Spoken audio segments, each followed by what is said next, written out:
इस्लामी culture के ऊपर वो जो है आकर मुकालमा पेश करेगी।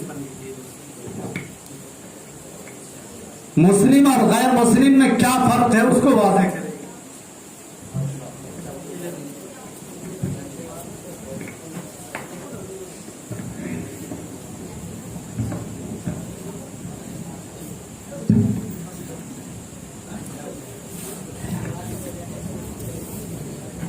रहमतुल्लाहि व बरकातुहू। वालेकुम अस्सलाम व रहमतुल्लाहि व बरकातुहू।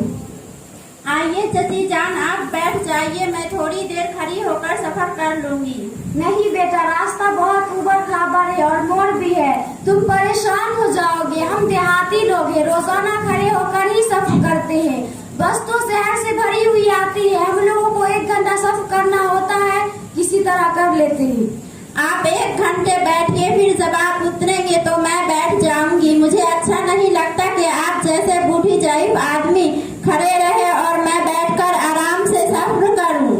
बेटा तुम्हारा बहुत शुक्रिया, तुम्हारा ताल्लुक किसी शरीफ खानदान से है, वरना आजकल के नौजवान तो बूढ़ों को धकेल कर उनकी जगह पर बैठ जाते हैं और अपनी जगह पर किसी बूढ़े जरूरतमंद को बैठाना तो बहुत दूर की बात है। चची आपका शुक्रिया, आपकी ये बात तो सही है कि मेरा ताल्लुक एक शरीफ खानदान से है, मगर शरीफ खानदान से ज्यादा उसका ताल्लुक हमारे दीन और मजहब से है। हमारा दीन इस्लाम हमको ये हुक्म देता है कि बुजुर्गों का अदब किया जाए, उनकी खिदमत की जाए, जहाँ तक मुमकिन हो उनको आराम पहुँचाया जाए। मैंने अपने मजहब ही पर अमल किया है। बेटा तुम्हारी बात सुनकर दिल खुश हो गया। मैं इस्लाम और मुसलमानों के बारे में सुनती तो हूँ, मगर मुझे इस्लाम की तालीमात के बारे में ज्यादा मालूमात नहीं है। कभी कभी कुछ बातें अखबारात वगैरह में पढ़ लेती हूँ, मगर उसमें इस्लाम की खूबियाँ कम और खामियाँ ज्यादा बयान की जाती है। अगर तुमसे हो सके तो मुझे इस्लाम की कुछ खास बातें बताओ, 1 घंटे का सफर आराम से कट जाएगा। चची जान, इस्लाम के बारे में इतने मुख्तसर वक्त में मैं आपको क्या बतला सकूंगी, जबकि बहुत सी बातें खुद मुझे भी मालूम नहीं है।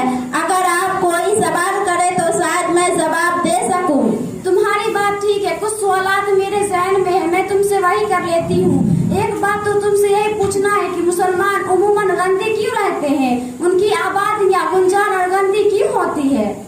आपकी ये बात एक हद तक सही है, मगर उसमें इस्लाम का कोई कसूर नहीं है। इस्लाम तो सफाई और तहारात का मजहब है।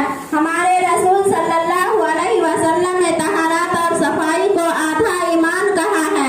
हमारी तमाम इबादतें सफाई और तहारत के साथ ही अदा की जाती है।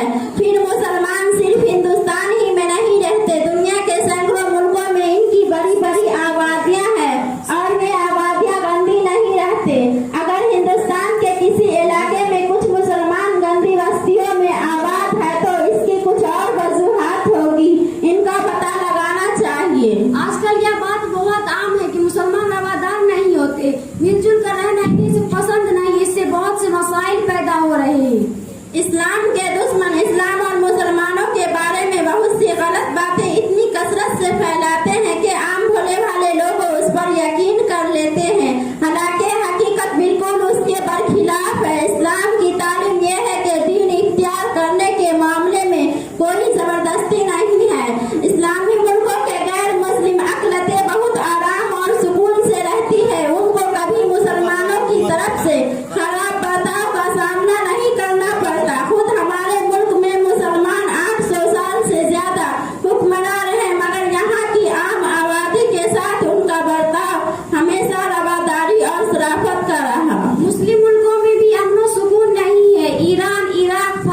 है। अफसोस ये है कि मुसलमानों की सभों में अब ऐसे अफराद की कमी नहीं है जो अपने अपने मुल्कों में मगरिबी ताकतों की जंग लड़ रही है। अगर कहीं मखलूस इस्लामी कुछ जोर पकड़ती है तो हमारी सभों से हजारों मीर जाफिर और सादिक निकलते हैं जो पीठ में छुरा घोंप देते हैं। बेटा तुम मेरे सवालों से नाराज मत होना। बहुत दिनों के बाद कोई ऐसा मुस्लिम नौजवान मिला है जो इन मौजूआत पर बात कर सके। मैं इससे पहले कई मुसलमानों से इस उमूर पर बात करनी चाहिए मगर वो बात टाल जाते हैं। मेरा घर भी आने वाला है, जल्दी जल्दी एक दो सवाल और कर लेती हूँ। एक सवाल तो तुमसे यही करना है कि मुसलमान अपनी आबाद में इतनी ज्यादा क्यों बढ़ा रही है, हालांकि इससे उन्हीं का नुकसान है। गुर्बत बढ़ रही है और बच्चों की सही तालीम और तरबियत नहीं हो पा रही है। आपकी ये बात खुद सही नहीं है। हिंदुस्तान में मुसलमानों की आबादी बढ़ रही है। एदाद-ए-शुमार इस बात पर गवाह है कि मुसलमानों की आबादी भी दीगर अक़वाम की आबादी के तनासुब ही से बढ़ रही है। दूसरी हकीकत यह है कि गुर्बत का कोई ताल्लुक बढ़ती आबादी से नहीं है। आज दुनिया में वही अक़वाम तेजी से तरक्की कर रही है जिनके पास अफरादी कुत का सरमाया है। हमारा पड़ोसी मुल्क चीन उसकी सबसे नुमायां मिसाल है। आज दुनिया में वही इस्लाम आबादी को महदूद करने की हौसला शिकन करता है। जो पैदा करता है रोजी पहुंचाना भी उसी की जिम्मेदारी है। हर पैदा होने वाला बच्चा सिर्फ पेट लेकर दुनिया में नहीं आता बल्कि वो काम करने के लिए 2 हाथ और सुपर कंप्यूटर से भी ज्यादा तेज दिमाग लेकर आता है। अगर आज की दुनिया में वसाइल की सही तकसीम हो जाए तो गुर्बत का नामो निशान मिट जाएगा और फिर गरीब मुल्कों को मजबूर कर रही है कि वो अपनी आबादी को कम करे ताकि उनके वसाइल पर पूरी तरह काबिज हो जाए। एक बात की वजाहत चाहती हूँ, क्या वाकईतन मुसलमान इस्लाम धर्म पर अमल करते हैं? क्योंकि इस्लाम की तालीमात तो दिल को छूने वाली लगती है मगर मुसलमान तो ऐसे नहीं दिखते। और दूसरी बात तुमने यह कहा कि इस्लामी तहजीब भी मगरिबी तहजीब को ललकार सकती है, जबकि यह तो मुझे मुमकिन नहीं लगता क्योंकि मुसलमान तो आपस की नाइतफाकियों से चूर है। वो उसकी तहजीब का क्या मुकाबला करेगी? मैंने इस्लामी तहजीब की बात की है, मुसलमानों की नहीं। मगरिब को नाम निहार मुसलमानों से कोई खतरा नहीं है बल्कि इस्लामी अय्यार परस्त ताकतों से खतरा है। उसे इस बात का शऊर है। हिंदुस्तानी मुसलमानों की 25% तादाद भी अगर इस्लामी तालुमात पर पैदा हो जाए तो इस्लाम के बारे में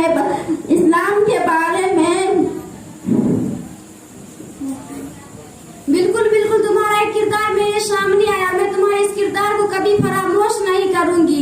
काश के मुल्क के सारे नौजवान तुम्हारे जैसे ही होते। मेरा स्टेशन आ गया, मुझे इजाजत दो। चाची आपसे बात करके मुझे बहुत खुशी हुई। दुआ में याद रखे, खुदा ने चाहा तो फिर मिलेंगे। अस्सलामु अलैकुम रहमतुल्लाहि व बरकातुहू। वालेकुम अस्सलाम रहमतुल्लाहि व बरकातुहू। माशाअल्लाह, ये बच्चियां आपके सामने इस्लाम का पैगाम